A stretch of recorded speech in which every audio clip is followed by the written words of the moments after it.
Today on First Century Foundations, we go jeeping with our friend Yaron, in search of an ancient synagogue that Jesus may have attended.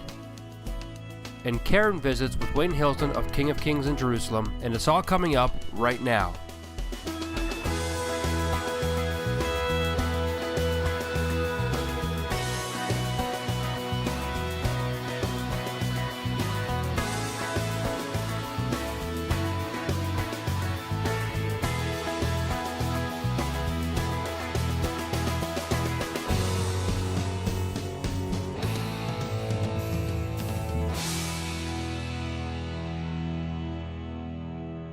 Hey everybody, I'm Joe Amaral. And I'm Karen Amaral. Welcome to another edition of First Century Foundations.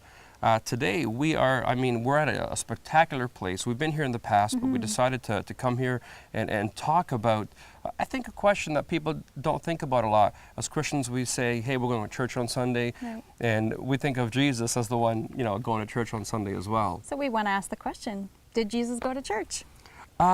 Probably not church. I mean, as a religious Jew who loved God, who loved the Torah, he did go somewhere to learn about God, but not a church, and probably not even this church.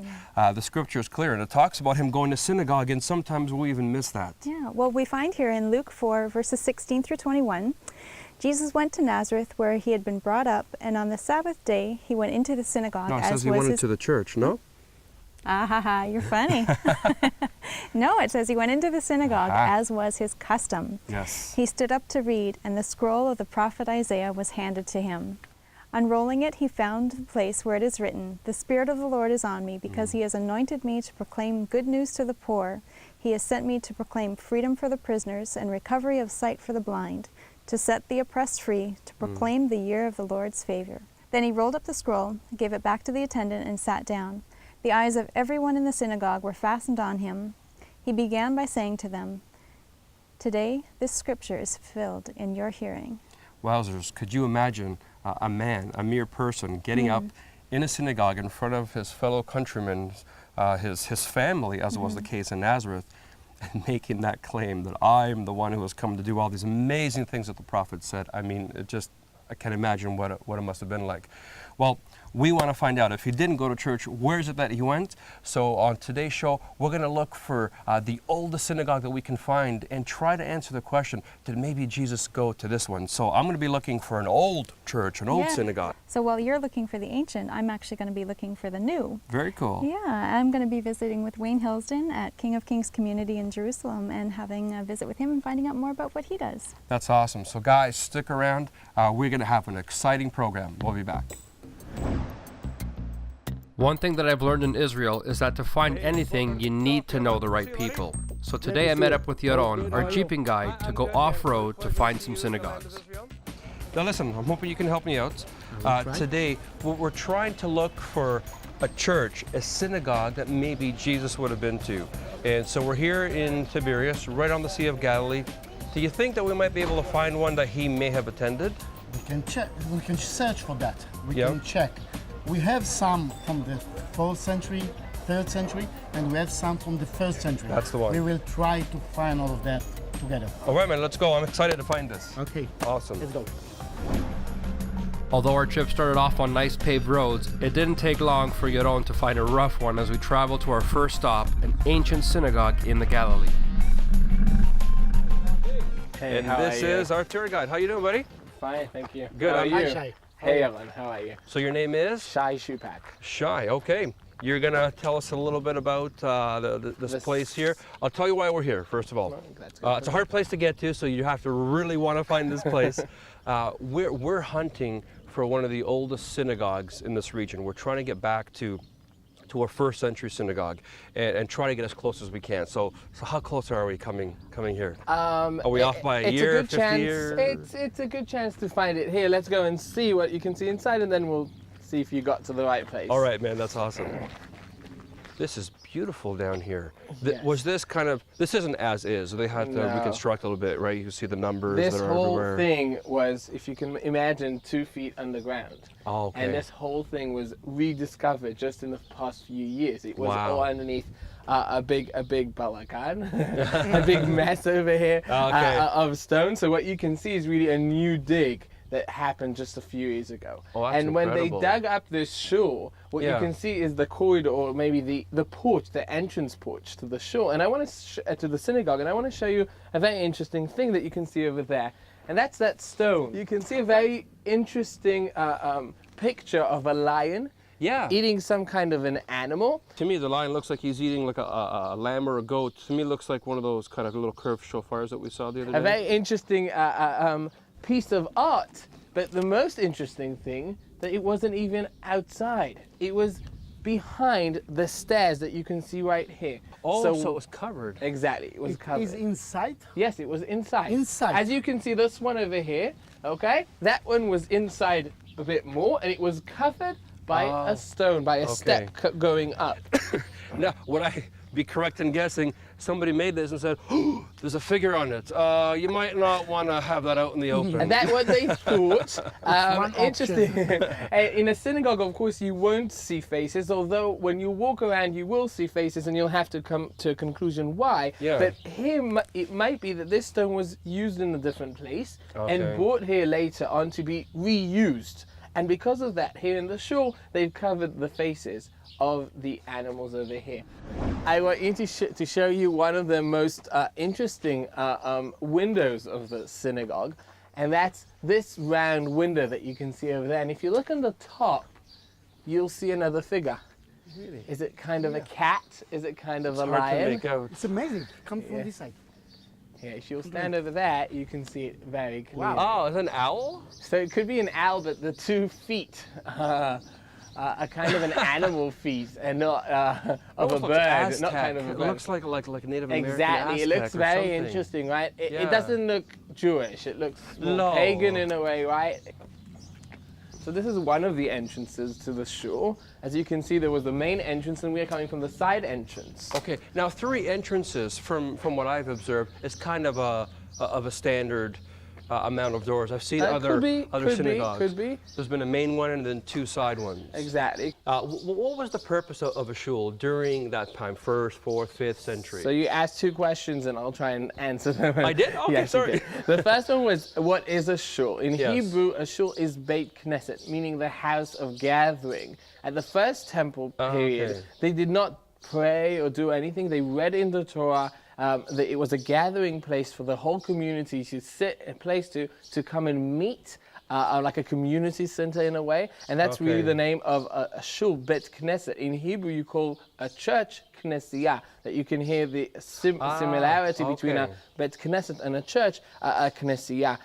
Later on, what was the purposes of a shul after the temple was destroyed? Right. Then, only then, they started using a shul as a house of prayer, a synagogue as a house of prayer, in Okay. comparison to before that there were no public prayers. After the destruction of the temple, they started using synagogues as a place of prayer and davening, and this is what you can see here in synagogue. The other structure that you can see here very nicely, that's what you can see just behind you, in front of you, Yeah. sorry. And that's, of course, the ark where they kept the Torah scroll. Yeah. Only here in El Kanatir they found this whole construction. I've never seen it up like here. fully You intact. cannot, because in most of the other synagogues where they were located next to towns that were keeping on going throughout the years, most of the stones were taken away. Because we are standing on an edge, on a ledge of the mountain, of the Golan Heights, 89% of the stones in this structure stayed here. Nobody took them, nobody reused them, nobody took them away. So that's the reason you can see most of the things inside the shul almost intact, That's because they are amazing. here since those days. Wow. Now, is it okay to go up there? You can go up. Yeah, You I just can want go to up. make sure. Strong enough. Yeah. Now, okay, this is where they house the scrolls. Yeah, the and- most probably was a wooden ark, where Okay. you are standing now, and Okay. inside were the Torah scrolls. So cool. So here you have a menorah. You can clearly see the rings here. And this here is really neat. It's like a little shovel. The priests and the assistants would use this after all the ashes will build up in the temple. They would use this to clean the temple area. Then off to the side is one of the 4 species. What's the proper name? Lulav and etrog. To make the lulav, which is used for Sukkot or tabernacles, which of course was celebrated on an annual basis. That's really, really cool. Now, would the rabbi speak, would they read So the Torah if they would from have here? read, they most probably would have read here in the center. Really? So they would have taken the scroll for that week, because we know we have the weekly portions in the temple or in the synagogue. Take it, hand it to whoever is Was to read that reading. week, and we're come here into the center Exactly. and that's read what they for all the people to hear. Yeah, and Supposed to that's, be something. and that's what they think this round piece is, to show you where the center of the shul is, and he most probably will be the person who's going to read in the Torah, and then later on maybe even daven or Yeah, pray to make Devar, to speak. and pray, or Yes, maybe give yes. his divrei Torah as well, his speech for the week. Okay, so Weekly from sermon. what we know, Shai, what period, because we're looking for first century, we're trying to get to the original. How, are we just off? What do you think? What do they say? I'm sorry to be a disappointment, at least in this point of view. But this shul had few stages. This synagogue must have been, at least with an enlargement, 5th or 6th century. There was a Okay. coin find here of Justinianus. So that's the 6th century. So Well, sorry hey, to no, disappoint don't you. say sorry. This is a good start. You got to start somewhere. I'll tell you what, back home in the West, we don't have any synagogues anywhere near this age. So this is far beyond what we have. So thanks, man, for showing this You're to us. welcome. And like I said, it's a good start. Yaron, do you think we could keep looking and maybe try to go back and find that first century? Yes, we do. Please lead the way on that nice, friendly, and smooth Jeep ride. Coming up, Karen visits Wayne Hillsden at King of Kings in Jerusalem, and later Yaron takes me to a synagogue in one of the most ancient cities that Jesus cursed. For 2,000 years, man has been studying the life and words of Jesus. But in our modern culture, can we truly understand what he really meant? Now we can. Joe Amaral's book, Understanding Jesus, removes the veil of history and brings us greater understanding of the time and culture that Jesus and the authors of the Bible lived in. In Understanding Jesus, we study the feasts of the Lord as Jesus celebrated them and find valuable insight into God's prophetic timetable throughout history. Knowing more about this ancient culture will give you accurate insight into the teachings of Jesus and will take your faith to a whole new level. And this life-changing book can be yours for just $20. Call today and order your copy of Understanding Jesus by Joe Amaral, 1-877-628-2800, or visit us online at www.firstcenturyfoundations.com.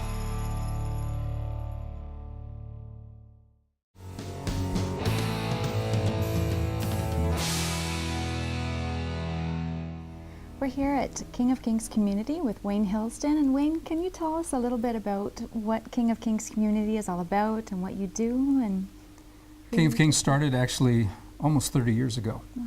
And at the beginning, we started as a little small home group in an apartment in downtown Jerusalem, with a vision to establish a congregation that would plant other congregations, that would train up people for ministry, and to be a catalyst for unity and cooperation among the whole body in the land.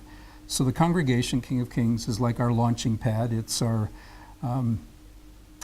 place where we generate new vision, new ideas, and we've got a team that helps us launch many, many ministries. And we're in what's called the Pavilion. We bought this about 10 years ago. That was a miracle. This building that we're Right in. here. Yeah. This used to be an old movie theater. It was collecting dust, and we came in here when there was no light, no electricity, and with flashlights looked around, and we really caught the vision that this could be a wonderful sanctuary of worship and be a conference center and serve the wider community of Jerusalem. In fact, a week ago we had about 600 soldiers in here from the Israeli army that were having a special celebration. And that's the kind of thing that happens here. This is for everybody.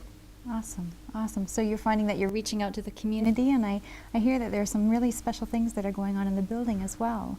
Yeah, right outside these pavilion. doors, we're opening a cafe. Okay. It's like our red carpet into the pavilion, where we really have an awesome opportunity to sit across the table from people who are from all walks of life here in Jerusalem, be able to be a witness, and to be able to introduce them to who we are and what we stand for.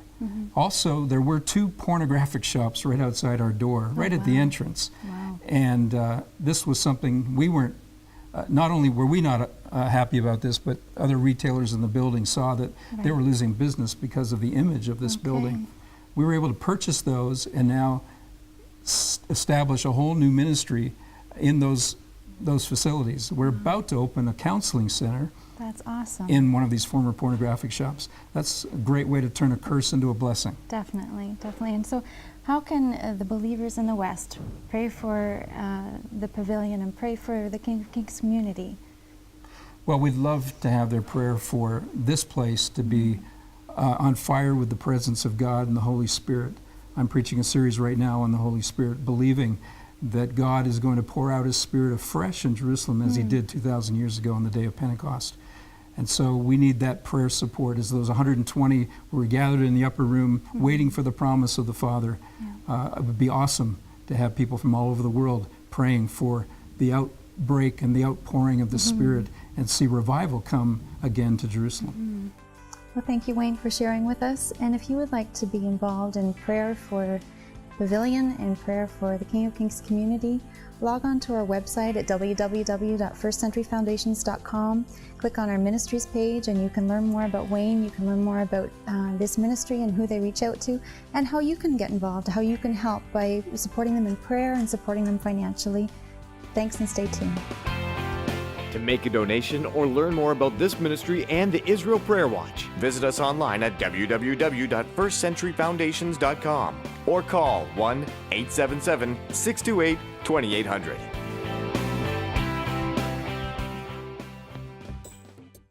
Korazin is one of the 3 cities that Jesus cursed, and today it sits in ruins. Yaron has brought me here to look at what remains of the synagogue that maybe, just maybe, Jesus had visited. Well, that was awesome being up in the other synagogue and learning, about the history behind it, that it was 4th, maybe 5th century. And so we're kind of getting close to a synagogue from the time of Jesus. But here in Korazin, I know this name. It's mentioned several times in the Gospels. So this, I think, we're much closer to the time of Jesus, no? Yes. Okay. Yes, and we can be sure it was more close because all the city, in this place, we have 5 quarters. And the synagogue is in the center of these 5 quarters. And we know the building around is from the 1st century. If the building around and is in the same level, it's supposed to be the same synagogue or similar, very close to the same period of time. So I guess we are found the 1st century. Now the first thing you're struck by as you come up to the synagogue are these beautiful steps. I know they're reconstructed, but they're reconstructed to be as they were. The same idea, yeah. The idea of the steps is we're looking up to God. Okay. We go up, He is above, is in Hebrew it said nishgav. Okay. Far, is looking down to see us. Yes. So we're going up to be close to Him. Well, let's go up to be close to Him, love. Yeah, we need to try. This triangle supposed to be on the top. Yes. Yeah. Is this, is that Yes. pineapple? Or Yes, it's a pineapple. Okay. You can see a leaf of a fig. Remember fig? Fig. Yeah. Yes, yes. And you can find a lot of, this is a palm tree. Okay, And well all the of fig makes sense. It's right at the apex at the center because rabbinic tradition says that the best place to study the Torah is under a fig tree. So you come here to the synagogue to study Torah under a fig tree. It's kind of cool. All the sign here is Jewish Architecture. Okay. Yes, all the sign you can see here. Okay, well let's see inside. I mean, you walk by all these beautiful ruins like they're nothing, but they're it's everywhere here. It's mind-blowing. Right. Well, wow. It's a big synagogue. This is a good-sized synagogue. Yeah, it's built on the Hebrew letter Chet. Chet, you see? 3 corners and 1 open. The building is to the south. The open is to the south. Because? Jerusalem. Jerusalem is down there. This is typical to the Galil synagogue. Things about this location. It was unbelievable to discover engraved images of animals at the last synagogue, but what was found here is even more amazing, the face of Medusa. Yes. You see the face of Medusa. Medusa. Medusa. Yeah, Medusa. Is from the Greek mythology. That's right.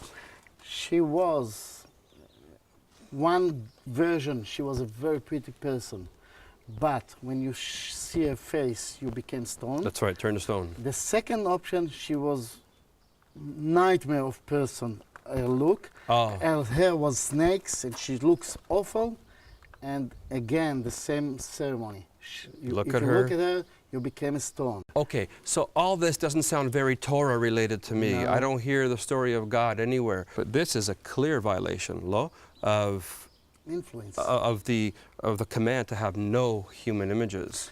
I mean, even showing the face of a person, that's bad already. But to show the face of a mythical creature from another religion, like we say, oy vey, that's lotov, not good. It's a big mistake.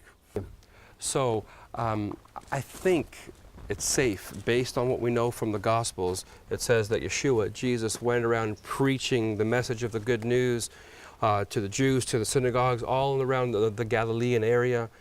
How far are we from the Sea of Galilee? From here? Nothing. It's this valley on the south here. It's about 15 minutes walk.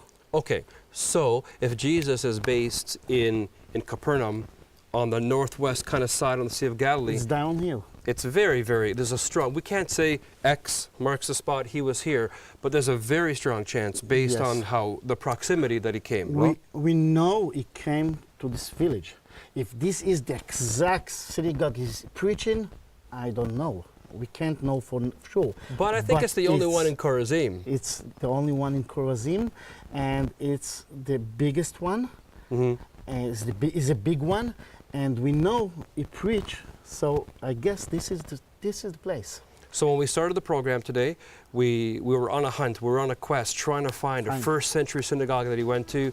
We started 5th, 4th century, and now we're in 2nd, 1st century. So I think we set out, well, we did what we set out to do. Yeah. We came and we found a synagogue where maybe Jesus preached. Maybe. In Canada, we do this. No, you don't do this. No? Up high, like this. Ah, okay. And then the cool guys would do this. They go, all right, Ah, good job. okay.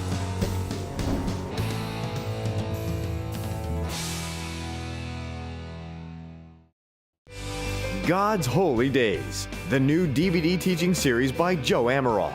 Filmed in a conference speaking environment, infused with rich visuals such as photos and realistic video reenactments, this series will take you on an exciting journey of discovery. In God's Holy Days, you'll learn the meaning behind many symbolic parallels that have long been forgotten by the church. Find out why most Western believers have little knowledge of these feasts, and how much there is to gain once we understand them. This 3.5-hour teaching series will show you how Jesus is both concealed and revealed in the feast of the Lord, from Passover through Tabernacles. You'll be amazed as Joe describes in detail how these feasts can still powerfully apply to all believers everywhere. Included with the purchase of this DVD is a 7-week study guide to help you personally apply these many truths. To order your copy, call right now, 1-877-628-2800.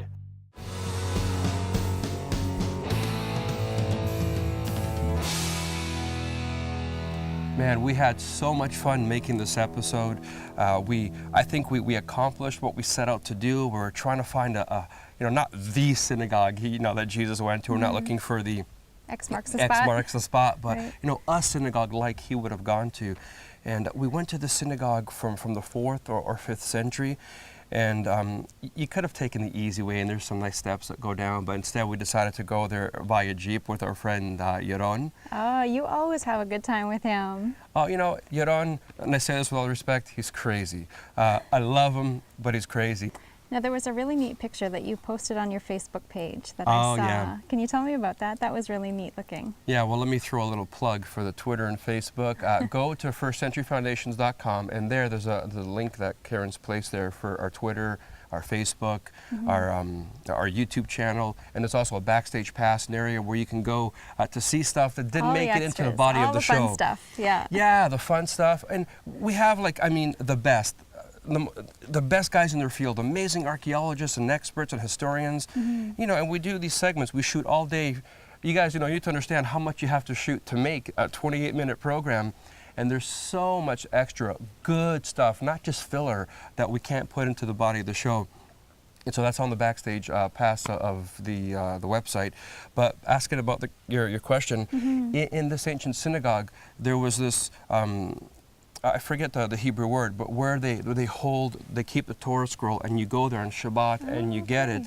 And this one was just, I'd never seen one like this, because they took it from the stones lying around and they rebuilt it. So you're able to see what it was like in that time. Oh, interesting. And it had those beautiful pillars and that kind of triangular shape. And so I pulled a Samson, I kind of stood in, In between. I was feeling super strong that day. But walking around, understanding how it worked. You read at the top of the show from Luke chapter 4 that it was Jesus' custom to go into the synagogue and read. And you said the scroll of the prophet Isaiah was handed to him. And now kind of having a visual, and I know you guys got a visual. Oh, yeah, absolutely. And that's one of the great things that we can do is take the Bible that are just black and white letters on a page and give them life. Let the viewer experience, the actual places and sites of the Bible. And so to kind of have the vision of him standing up and going and having the scroll passed to him and then coming down to read, it was just, it was amazing. And, again, as much and as awesome as it is to go back in time and look at what God has done in the past, it's so great to see you as you go and visit with the ministries and see what God's doing today. Well, I had a really, really great time with Wayne. He's awesome. Yeah, he is doing amazing things. I have never seen somebody who travels so much, but who has gotten so much support from believers around the world to invest in Jerusalem, invest in that building and making it a light into the world, because there were some really dark parts of that mall. And they went in and they've been renovating them and buying them and making them places of ministry and helping people and reaching out to their community and making a difference. And that's awesome. And we want to invite you guys to help us, to continue to help them in what we're doing. I remember at first I was kind of bummed that God didn't call us to Jerusalem. He didn't call us to this amazing land. But what he has called us to do is to help those who do have a call in the land. And there's a lot of ways that people can get a hold of us, a lot of ways that people can give to ministries. Yeah, well, have a look on our website and call our office. You can sign up for the Israel Prayer Watch and learn about some of the ministries here, learn more about what we do, and get involved, maybe even come on a tour. We'd love to have you here. That would be awesome. I've said this so many times before, and I'm going to say it at least one more time. Watching it on TV, it's good. We do a good job. I think we show you a lot of interesting things, but when you come here, experiencing it is you plant your feet different on this ground, guys, the stuff pops off the page. You might be able to see in the background a little bit of Tiberias and the Sea of Galilee, but when you come here yourself and you get on that boat and you sail on the Sea of Galilee, life-changing. So guys, always remember, learning about the Jewish foundations of our faith is the key to truly understanding Jesus. Thanks so much for watching. We'll see you next time.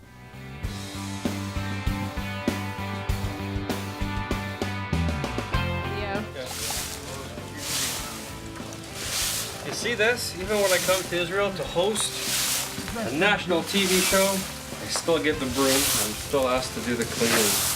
What do you think? Oh, I think I missed a spot.